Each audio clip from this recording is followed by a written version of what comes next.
I know it's going to sound incredible, but I've been dreaming about you. I mean, I love you. In my dreams, I love you.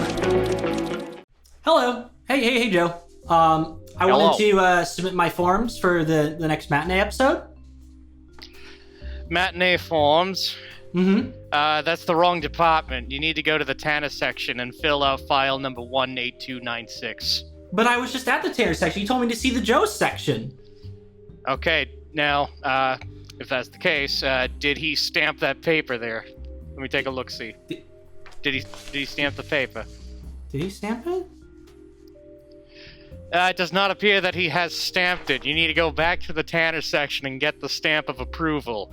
And then you need to go to the Austin Zwiebelman section of 1928624 and then get that signed there. Ah, fuck it. Welcome to the Bomb Squad Matinee. That was probably messier than I envisioned. I am your host today, Cody Sweezo, and I'm only joined by one person, so introduce yourself. It's me. It's Joseph Rennick, the man in the shadows. And it's the Cody and Joe show. It's the first episode of that. The first time ever, and to commemorate this totally planned occasion, we're talking about Brazil, released in 1985. Hooray! This is the I forgot the name. This is the second Terry Gilliam film we've covered, correct? I know we did. I know you guys did. We did Fear and Loathing in Las Vegas. I don't know if you guys did any of the other ones. Do we technically count Monty Python and the Holy Grail? Was Monty Python a Terry Gilliam movie? Those Monty Python movies were directed by, like, all of them in, like, fragments. So does that mean 2 of the 3 movies I've hosted are Terry Gilliam films? Crazy. That might be correct. I'm on a roll. Well, unrelated to Terry Gilliam, but related to Brazil, because we all know this is a very comedic yet dark film about dystopias. You can even call it 1984, except it's 1 year later. So, Joe, what is your favorite film related to dystopias? I'm sure your green-ass background doesn't allude to a good answer or anything. So, much like my answer to last week's question, which nobody heard because the audio question didn't come in. Oh yeah, that's right. So I guess I'll get to say this for the first time again. But this was my initial question for the warm-up question that we skipped last week, and it's technically my answer for this week as well. But spoilers, we're actually doing an episode on it for the week of my birthday. It's The Matrix. So I'm not going to talk about that here, because we're going to be talking about that in a month when I'm 30. Jesus Christ. But instead, my answer for this, it's going to be another Wachowski-related production. One that they didn't direct. They passed that off to one of their assistant directors. And he ended up taking the reins of directing. The Wachowskis just wrote and produced it. It's their 2005-2006 adaptation of V for Vendetta. Like, you want to talk about scary-ass dystopian futures? We fucking lived that movie. We lived that movie recently. We fucking lived it recently. Try watching that movie during COVID, and they talk about, like, you're watching that movie during COVID, and they're talking about how they fabricated a pandemic, and to get, like, the fascists in charge, they created a cure. Yeah, watching that in 2020, it was like fucking watching a horror movie. Jesus fucking Christ, that movie is scary today. But it's a very well directed movie. It's a very good action movie for such a fucking terrifying movie. Maybe the performance of Hugo Weaving's career, and that man has given so many goddamn great performances, but not only is he the lead of that movie, but he just fucking nails it. Like, he's great in the movie. All the performances in that movie are great. The visual style is fucking great. Perhaps not the best adaptation. It takes a lot of liberties, but you know what?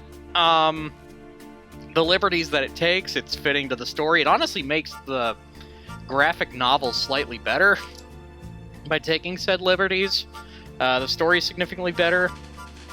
God, I don't know what else to say, and I hope to fucking God that they don't reboot it into a TV series in the near future. Oh, fucking wait! I was just about to bring that up. Because didn't that just get announced, like, today? That got announced yesterday, as of recording this. Speaking of topical. My quick thoughts on the James Gunn produced V for Vendetta TV show adaptation. Adapt the book or don't adapt it. I don't want a Trump era V for Vendetta. We already have it. It's already in the text. You don't need to adapt it for the Trump era. I don't want to see it because it's not going to be well done. But the Wachowskis movie is very well done, and if you've not seen it, watch it, but be prepared to just feel very fucking sick to your stomach at the end of it. Back to you, Cody. Thank you, Joe. I'll have to watch that.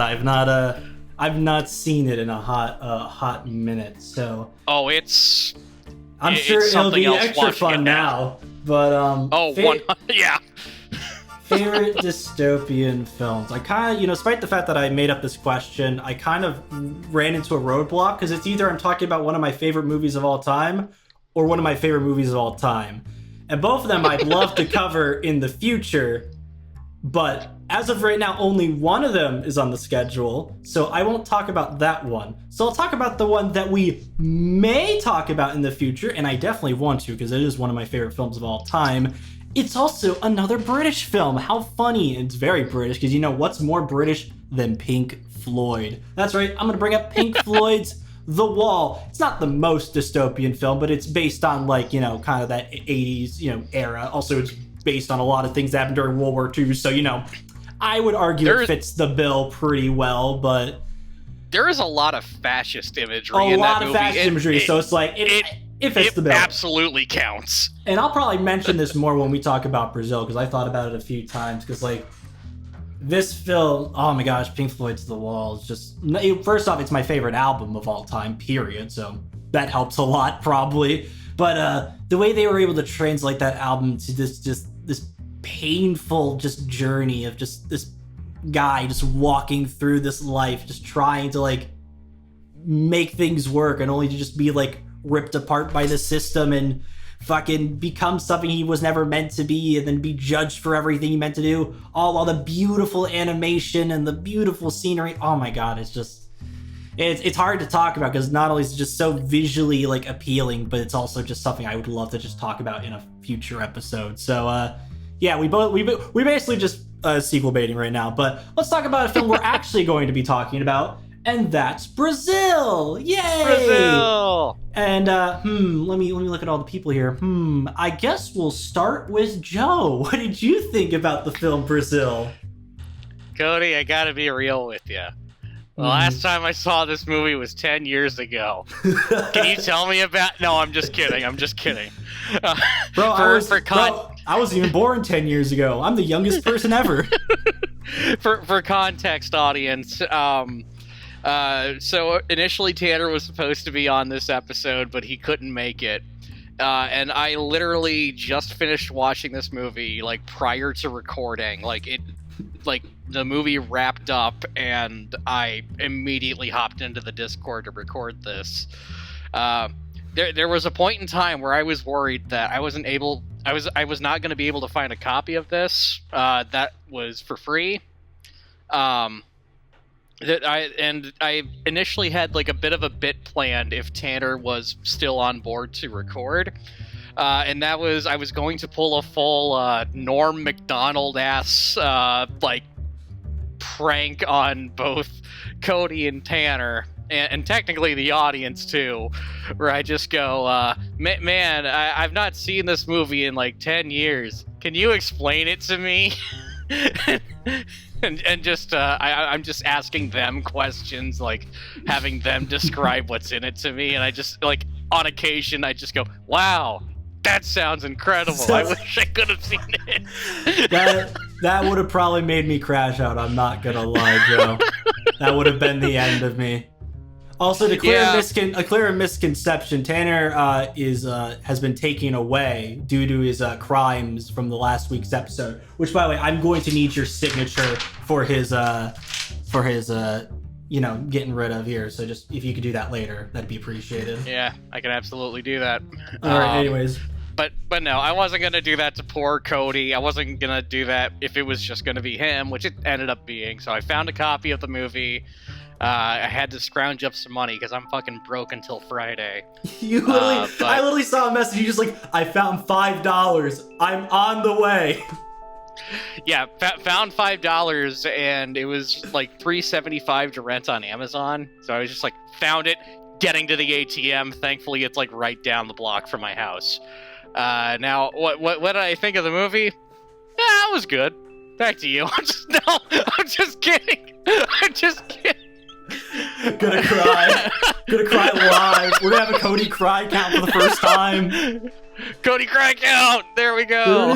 No, I'm not gonna do that to you, Cody. I liked it. I hadn't seen it in forever, so this was like a first time watch in like, as I mentioned, 10 years. The last time I fucking saw this, it had to have been when I was in fucking high school. And I like it. I like it quite a bit. I in particular really love the set design of this movie. The set design of this movie is fucking nuts. The prop work in this is also fucking nuts.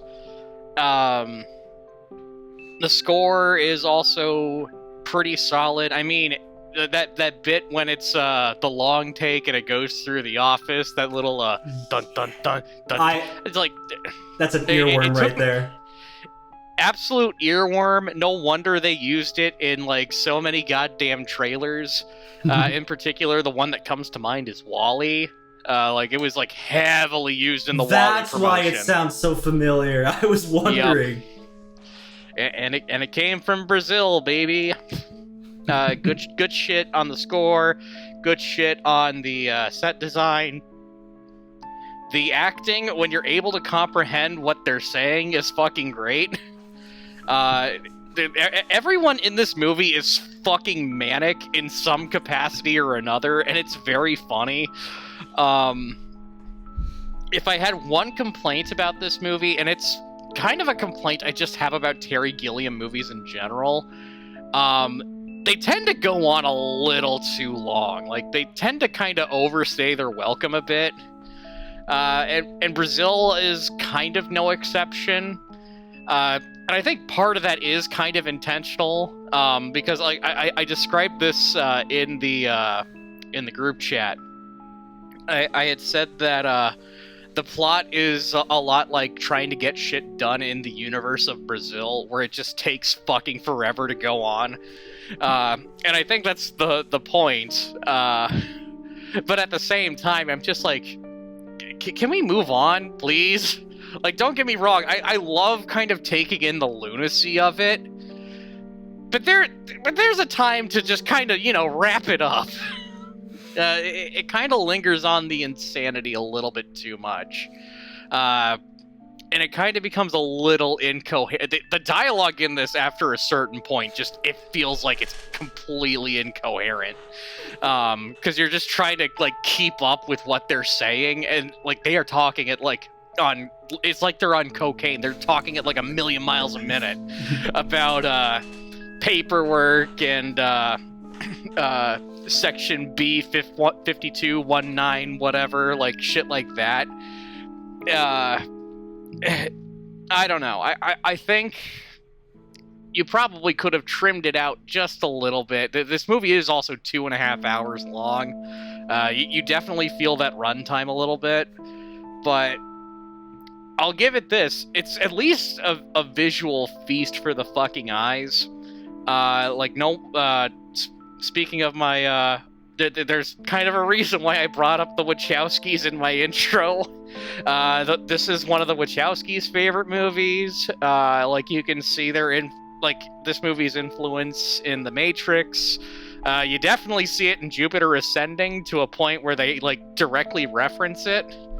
They mention a B-stroke 6 in Jupiter Ascending. Terry Gilliam also shows up in that movie. There's a whole section of the movie where they're trying to get like a document signed so Mila Kunis can become queen or something, and they're like, okay, but you got to go to this section. All right, well now you got to go to this section and get this signed. The Wachowskis love this movie, and I can see why. It's kind of awesome that they took the baton from Terry Gilliam and just kind of... honestly, they did it better than Gilliam ever did. And it's kind of a fucking shame that Terry Gilliam's kind of a notorious transphobe. Oh, is that... oh, boo! Yeah. So Sorry. you know what? So you know what? Maybe it is a good thing that the Wachowskis did Gilliam better. Because, you know, they're actually good people, and Terry Gilliam's not a good guy. But that's just me. Overall, yeah, I would say movie good. Back to you, Cody. Alright, I'd like to apologize to the Bomb Squad community. I did not mean to choose two Terry Gilliam films for my hosting. I love everyone equally. No bad blood here. My bad. Hey, listen, Terry Gilliam. Shitty person, made some great movies. Yeah. We can separate the art from the artist here within reason. Oh, yeah. I definitely have to do that. I'm about to say The Wall was made by Roger Waters. He's a dick. Yeah, he is. Hey, trust me. I am an X-Men fan, and nobody knows separating art from the artist better than someone who's a fan of the singer Brett Ratner era X-Men movies. Oh, I'm sorry. Let's get back to Brazil, shall we? Yeah, let's get back to Brazil. So, okay, my time to shine. Hello. You know, I got introduced to Brazil in the only way that I should have been introduced. I always take from inspirations from professionalism. So I got introduced to this film by the Nostalgia Critic. I was wondering when he was going to be brought up. I was wondering when he was going to be brought up. I wanted to make that a joke at the beginning, but I knew he was going to come up at some point. You know, it's me. Of course I was going to bring up Nostalgia Critic. More specifically, the man behind him, Doug Walker, who has stated that this is his favorite film of all time, which I always found that interesting. In fact, when I met him during the summer, picture proof of that, I actually briefly talked to him about Brazil, because at that time I didn't see it yet, and I still, I was just like, oh yeah, I knew your favorite film was Brazil, and he talks highly of that film, and I always find that interesting. I'm always more interested when someone's favorite film of all time is one I don't immediately recognize. Because I always hear, Jaws or Back to the Future or, Star Wars. But when it's something that I immediately don't know, I'm just like, huh, why this one, huh? And he's got good taste. This film's really good. Holy shit. I'll get it out of the way because I'm going to have to go over this during general discussions. The set design is phenomenal. If I only ranked movies based on set designs, if that was my whole personality, this movie might be top 3 for me. This film looks so beautiful. The sets are just so well versed. It's crazy that even near the last 10 minutes of the film, there's still new set designs and still new props to play around with. I'm just like, how are we still going with stuff? And it's not just like, glitter and glamour. It's also very imaginative. It takes the very mundane 9-to-5 world and makes it feel like this chaotic mess that's always out to get you. It feels so just like it's dystopian. It feels rigid, but it also feels very comedic. It feels like you're living in like a Looney Tunes cartoon. It's always just like some random shit's going on. You open a hatch and there's like 1,000 springs coming out. Like there's just so many good set designs. And it's so funny that the dream sequences are so calm initially, just so serene. And they only get more chaotic once that real world starts seeping in. The way it blends dreams and realities is one of the most interesting things I've seen a film do in a hot minute.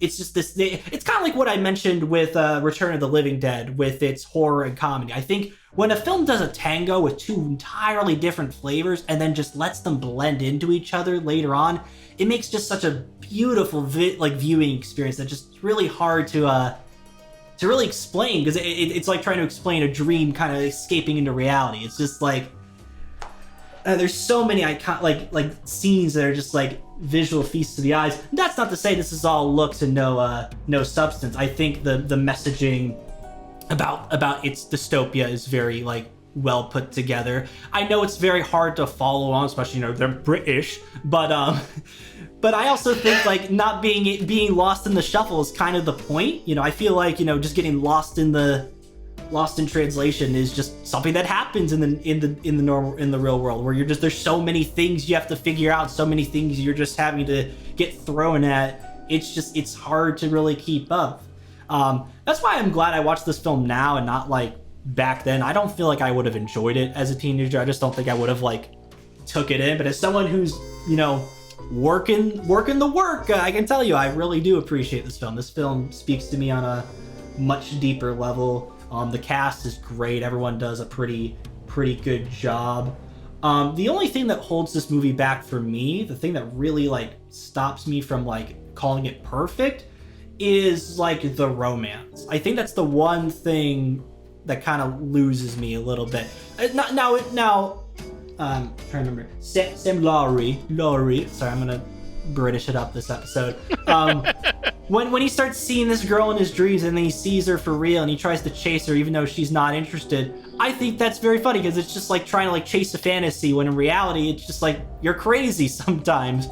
What I don't like is that it suddenly just works out, even though like he gets her into way more trouble than what it's worth. I never understood why she stuck with him at the end, especially after the fucking the terrorist attack. That should have been wraps right there.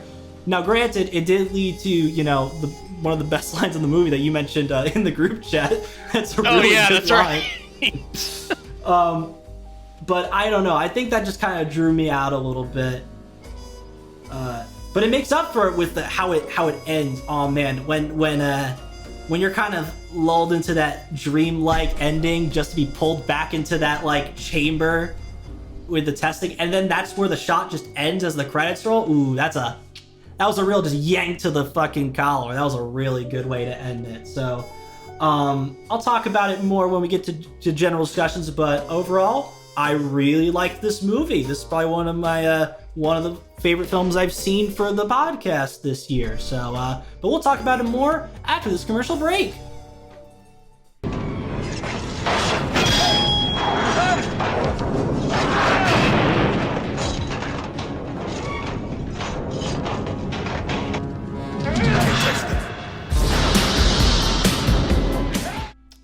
Welcome back from that ad break for another ad.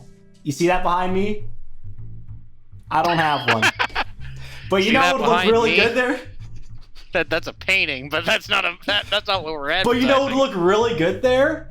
A movie palette. What Movie Palette does, it takes your favorite film, chops it up into individual colors by the frame, and puts it in a giant board. I'm sure you've seen Tanner's for Punch Drunk Love. I'm sure you've seen Tim's with Mandy. You can get one for Brazil or Fear and Loathing, or maybe a director who isn't transphobic. But if your favorite movie isn't on there, for a little bit extra, you can have it custom made. But before you check out, make sure you put in the code SQUAD15 to get 15% off your order. That's Movie Palettes, and back to Brazil. Okay.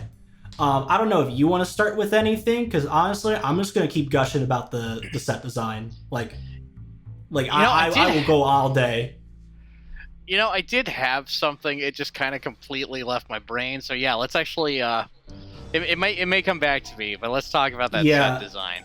Because this is one of those rare moments where I was so enamored by the set design that I had to actually go and find who the production designer was, which I just don't feel like I do. It's like searching up like who the fucking like editor was for the movie. It's like normal casual people don't do that. Casuals don't do that. And it's so I want to give my credits to Norman Garwood. That's the name of the gentleman. He's done other works such as Hook and It was The Princess Bride. Yeah, Princess Bride. Also did Misery for production. He was only production designer, by the way. And I think the last film he did was the Pirates Band of Misfits. Unfortunately, he did pass away in 2019. So rest in peace. Wanted to give my dues there. Unfortunately, the Academy didn't give him his dues because this film was nominated for the production design, but fucking lost. What did it lose to? Lost to Out of Africa. I've never heard of this movie, but there's no way there's no way it's a better design than Brazil. I'll tell you that for sure. Listen, Out of Africa, it's a fine movie, a very fine movie. It's not anything groundbreaking or anything. Like, Meryl Streep's fine in it. It's a fine movie. Keyword being fine. Brazil is so much fucking better! Jesus fucking Christ! Literally, the opening scene of this film is just a bunch of like guards like sawing a giant hole through somebody's apartment just to kidnap somebody. And like, Out of Africa ain't doing that, I'll tell you that for sure. Damn right it's not. Like, I feel like there's like a million props in this movie. I could be here all day explaining all these little like set designs, like the car, like that tiny ass like future car that's like one person wide.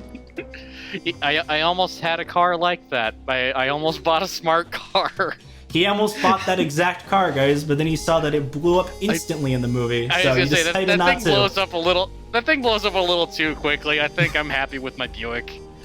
I ended up pulling up the letterboxd of our dearly departed Norman Garwood because I wanted to see what else he did outside of the movies you mentioned. And you know what? Now it's all starting to click for me why I like this guy's work. You want to know what else this man has done? What else did he do? He did the 1998 adaptation of Lost in Space. Ooh, that's good. Not a good movie. That's a movie we should do for a commentary track. Maybe. But you know what? The production design of that movie, pretty fucking solid. Yeah, at least for his roles concerned, he did his job well. So. He did it. That man knows how to design a production. He does. I think one of my favorite little. I know it's such an easy trick, but when the two leads are like driving the truck towards the city, and it shows you that shot of like that beautiful cityscape coming in, but then it's just a miniature because you see the giant guy like leaning over it. Little tricks like that really just like I get really tickled by it. I mean, oh man, what other? There's just so many like every scene is so like lavishly made. Even when things are just blowing the fuck up, there's still so many things. Especially like during like the fucking like the dinner scene where they're just talking about the promotion. Just a giant bomb goes off and they just put a curtain over it. It's like, no, keep eating. It's all good. Keep eating your gloop. Yeah, that's a thing that at least happens 2 or 3 times in the movie, and like they just casually just go about like their day after it happens. Yeah, the commentary of just like this terrible tragedy being so frequent, so current that no one just cares about it. And you know, it's dark, but like, I mean, is it not realistic? Does this sound really familiar? What? Does this not feel like I don't know, school shootings? Those quirky 80s directors, what were they on about? I don't know. It's Thank almost God we're like in 2025. Oh yeah, totally. God, fucking dystopian movies, man. Yeah. God. Robert De Niro's in this film. Robert De Niro is in this movie, and he gives the like such an insane performance where it's like he's an absolute like Looney Tune of a character, but it's like he's also kind of playing like a swashbuckling like kind of like pirate hero type character at the same time. Yeah. He found this crazy ass world to be in a movie and be like, I'm gonna be the craziest fucking person ever. He just holds up this normal dude at gunpoint. Actually, I think one of my favorite like framed shots in this movie is when the actual inspectors come around, and in the window, in like the door frame, you can just see him holding the gun to one of the inspectors in case he like turns around. It's just so like in terms of like composition, it's so mundane, but it's so funny that there's just a dude ready to fucking shoot if this guy turns around, and it doesn't happen.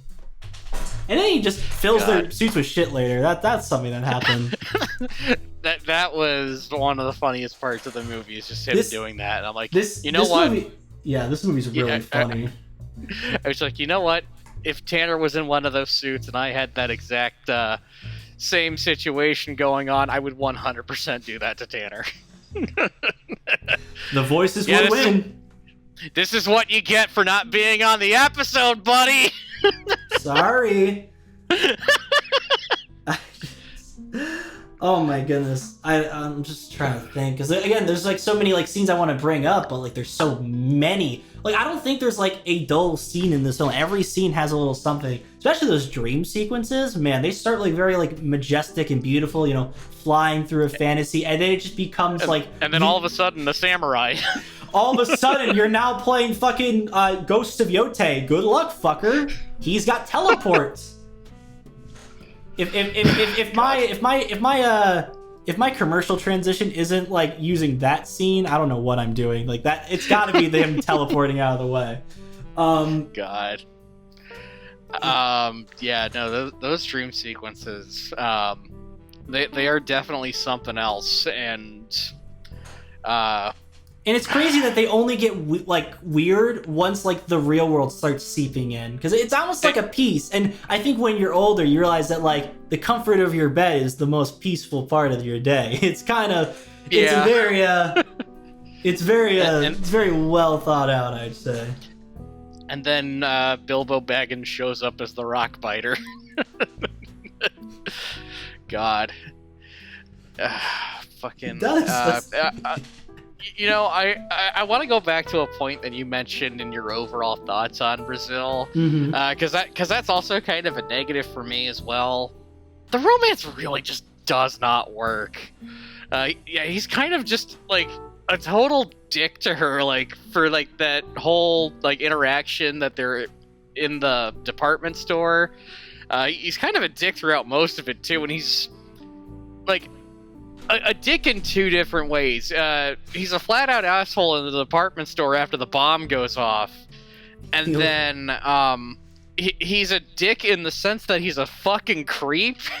Yeah, he only gets the promotion. He only takes that big promotion, despite the fact that everyone wants him to, just to find out more info on one girl. That is beyond fucking weird. And then he just hops into her truck and then basically he's writing, kidnaps her. Oh, you know what? Writes "I love you" on the dirt in the window. I was trying to remember. There was a scene that made me laugh really hard audibly, and it was the sign where he was holding the sign that says "I love you" in the back. That was probably the hardest I laughed in this film. That was a good bit. But no, yeah, he basically just kidnaps her. Then basically ruins her job by just tossing her house. And then, like, takes her to a department store, which gets bombed, and just says, she's a terrorist, obviously. And then she wasn't. How do they hook up afterwards? That's a damn good question. I guess that's the magic of one Jonathan Pryce. I guess so. Even though he's just such a fucking loser in this film, but he really is a loser in this movie. But he plays it. Yeah, he plays it so well. Yeah, he gets his comeuppance in the end.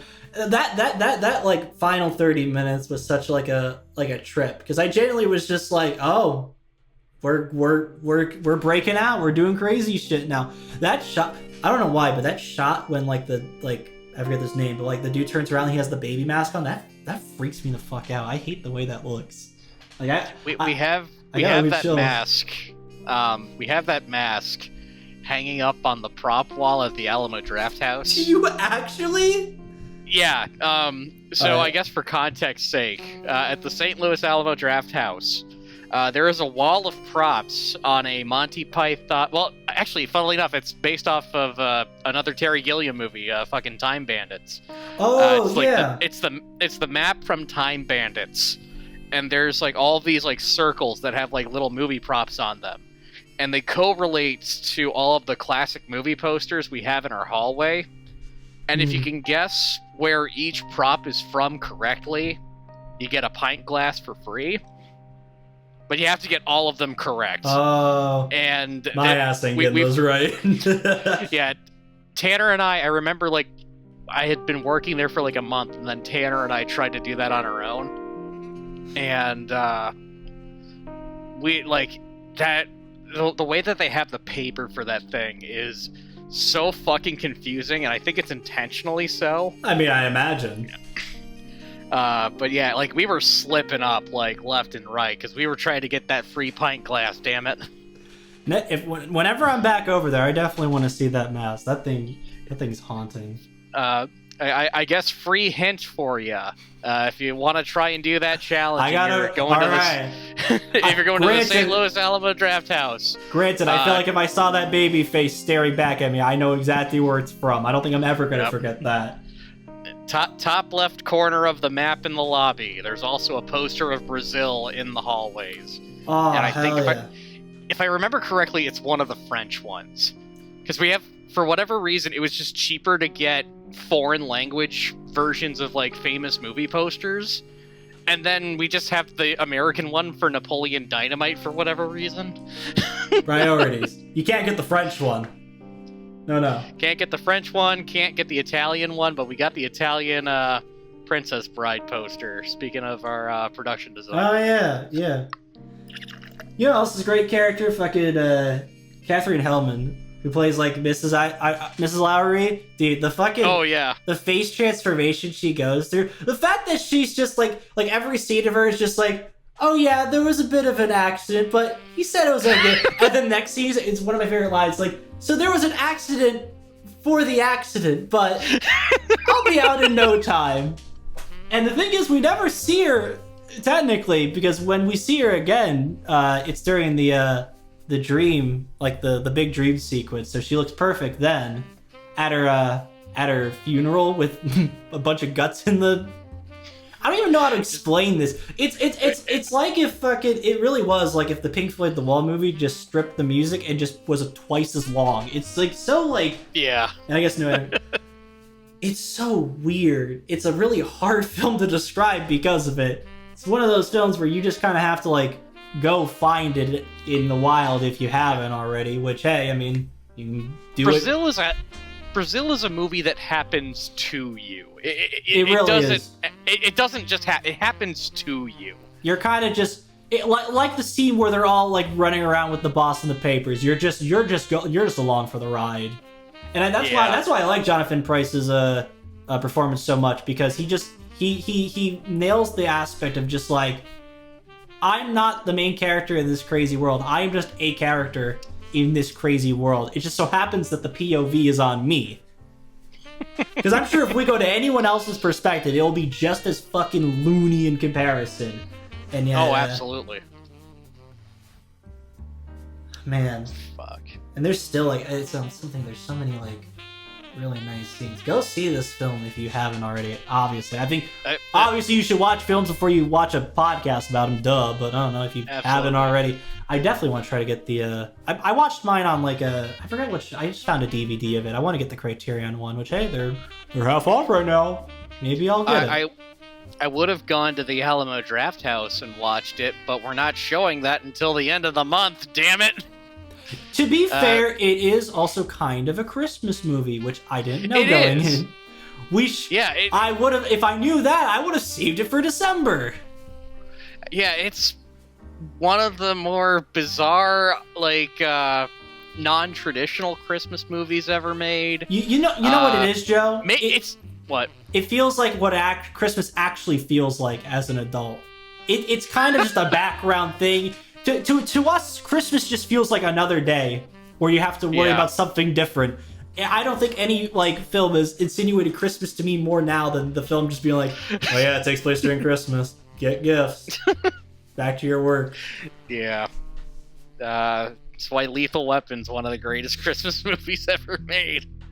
I'll say this: if there's any non-traditional Christmas movies that I would much rather take Brazil than fucking Metropolitan. Anyone who says Metropolitan's a good non-traditional Christmas movie can go fuck themselves. But they probably are too cool for that because the people that recommend it are hipsters. Because all that movie is a bunch of rich people talking about rich people problems. Like, they don't even do anything. It's just they talk about rich people problems. Ooh. They talk about it. They don't do anything. We hate the rich in here. Ooh. Fuck Metropolitan. Brazil, though. Good shit. Very good shit. Good shit. Good Christmas movie. Good Christmas movie. good Christmas. That's all we gotta say. I like how, like, I also like, I think one of my other favorite scenes is the first time you see The Office, and they're all, like, just watching shit while, like, the boss is busy, which, let's be honest, we all do that. Don't lie. We all do it.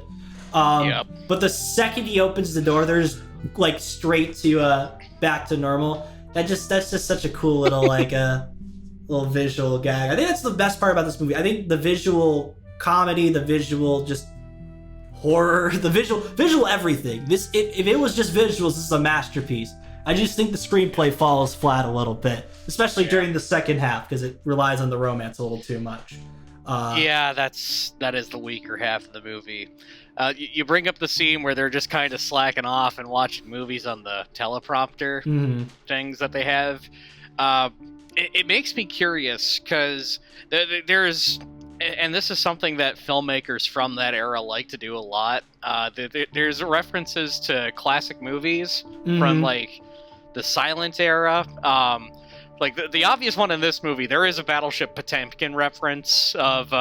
it's when they're breaking out at the end, and, like, they're going down the stairs. The fucking robot that's, like, going down the stairs, that's supposed to be, like, the baby carriage in the scene where they're going down the stairs in that movie.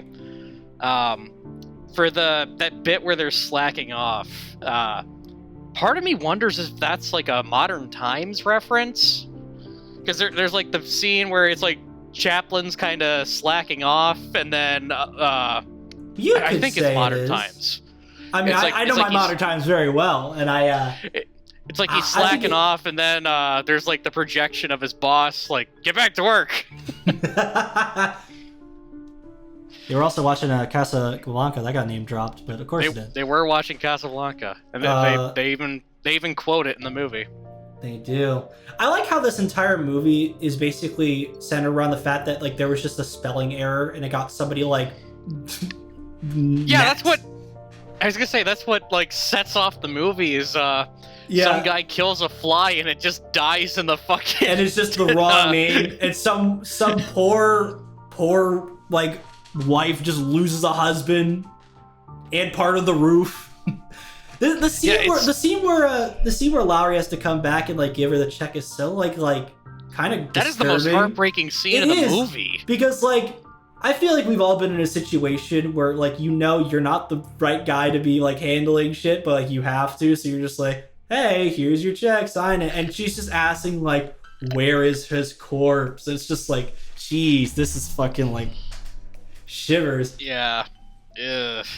If only they immediately get cut off with him being like, Dream Girl, I gotta find her. Like, bro, lock in. That I was gonna say, that kind of undercuts the seriousness of that whole scene. It's just, oh my god, it's the girl I in my dreams. Have I seen that girl? Yes, I have. Let me at it. It's so I also, it's just so dark, because, like, once they actually, like, figure out, like, it was a spelling error, they're just like, oh, well, you know, nobody's perfect. They fucked up and he's already dead. And they're like, oh, well, send her a check. It's because it's so just dark. It's like, you know, with big corporations, I'm sure if they fuck up, they're just like, just figure it out.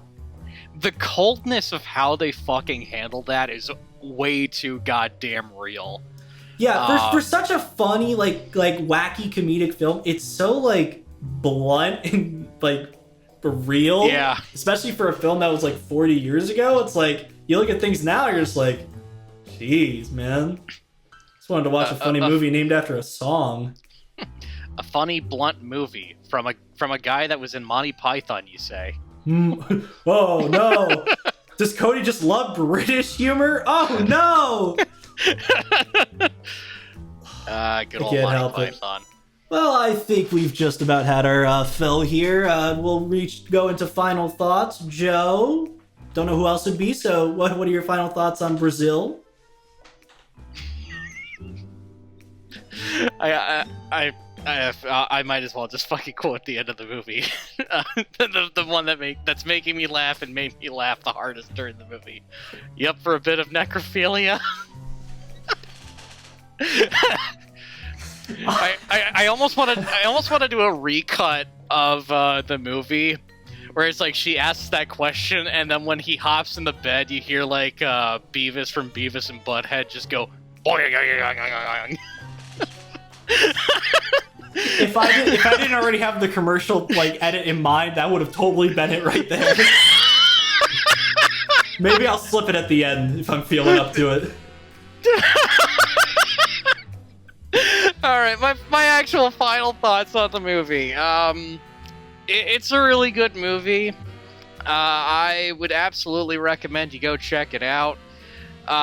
Just kind of be aware that, at least in my opinion, it does kind of tend to drag just a little bit.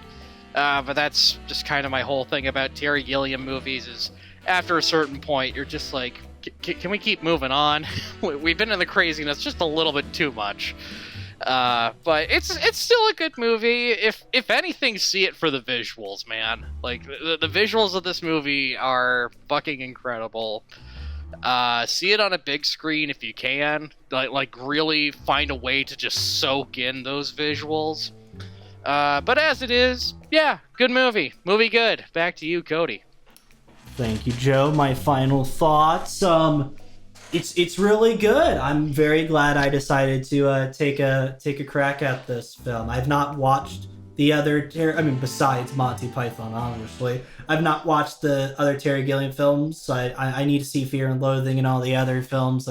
It's on my list. But as it stands, Brazil is a film that does hold itself back with some of its screenplay choices. But I think it makes up for it with how rich it is visually, how just immaculate the set design is. I think it's just a feast to the eyes. I think it's definitely worth seeing at least once, and yes, on a big screen. If I ever see that baby at the Alamo, I'm driving all the way over there.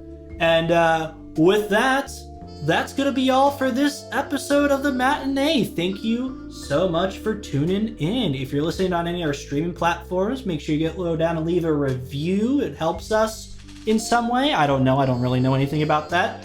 But while you're at it, how about you mosey on over to our Patreon? For $5 a month, we do commentary tracks, and yes, we will do more of them. Maybe we'll do that movie that Joe mentioned earlier. I forgot the name of it. Lost in Space. Lost in Space. And for $10, you get it. Well, before we do that, though, we gotta do it. We gotta do Snakes on a Plane. It is going to happen. I think that's probably the next one we're gonna do. So if you want to hear us talk about Snakes on a Plane for $5, 4K transfer coming out soon, baby.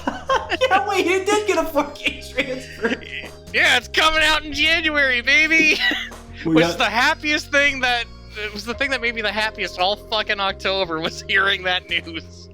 You know what else makes me happy? Our $10 patrons, because they get a shout out. So good old Tanya Kraft, thank you for supporting the Bomb Squad production. Sorry about your son, but hey, the receipt will be in the mail.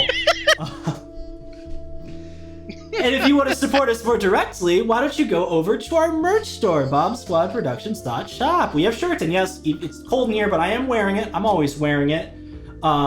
We have shirts, we have posters, we'll have more things in the future, but if you want to support us more directly and get something out of it, always something you can consider. Or if you just decided Joe was really funny in this episode and you want to support him and only him, asshole, I guess, take it away. Yes, I guess if you really want to support me directly, I have an Etsy shop. It's called 35mm Keepsakes on Etsy. What I sell on my Etsy page, I sell keychains. More specifically, keychains with a cell of a 35mm film print inside of the keychain. So if you're like a huge cinemaphile, you love cinema, you love 35mm film, these are fun, unique gifts you can give to yourself maybe, or to a friend who's a big movie buff, shit like that. But coming soon, there will be some for Looper. Well, by the time this comes out, they'll be out. They should be, yeah. But Looper will be up on there. Star Wars Episode 3, Revenge of the Sith. Ooh. If there's any big Star Wars fans out there, Christmas is right around the corner. Get on it. These are fun little gifts, and you should totally check them out. They're fun little keepsakes. 35 millimeter. Gonna try that again. 35 millimeter keepsakes. 35 millimeter keepsake on Etsy. Check me out. Go support me directly if you want, but also support the Bomb Squad. Yeah, support us. And if you want to support us further, especially if you're on YouTube, which if you're a fan of me, of course you're on YouTube. Leave a comment. What's your favorite Terry Gilliam film? Did you watch Brazil? Do you enjoy Brazil? Or you think we're just talking about the country and not the film? What's your favorite non-conventional Christmas movie? So on and so forth. Just leave a comment. Hit the like button if you like the video. Subscribe if you want to see more. Hit the bell. If you're on mobile, do the hype feature. I know that's a new thing, but it helps, I guess. Listen, bigger number, better person. Do whatever it takes. So that's all we got to say for now. Tune in next week, assuming we don't run into more production issues again, where we're getting another Sydney hosted episode. We know we love some Sydney around these parts, where she is going to be covering Brokeback Mountain. Hooray! Get to talk some Heath Ledger and Jake Gyllenhaal up in them mountains. All that hee-haw. So they be doing some shit. Yep. So until then, we'll see you around. Bye-bye. See you later.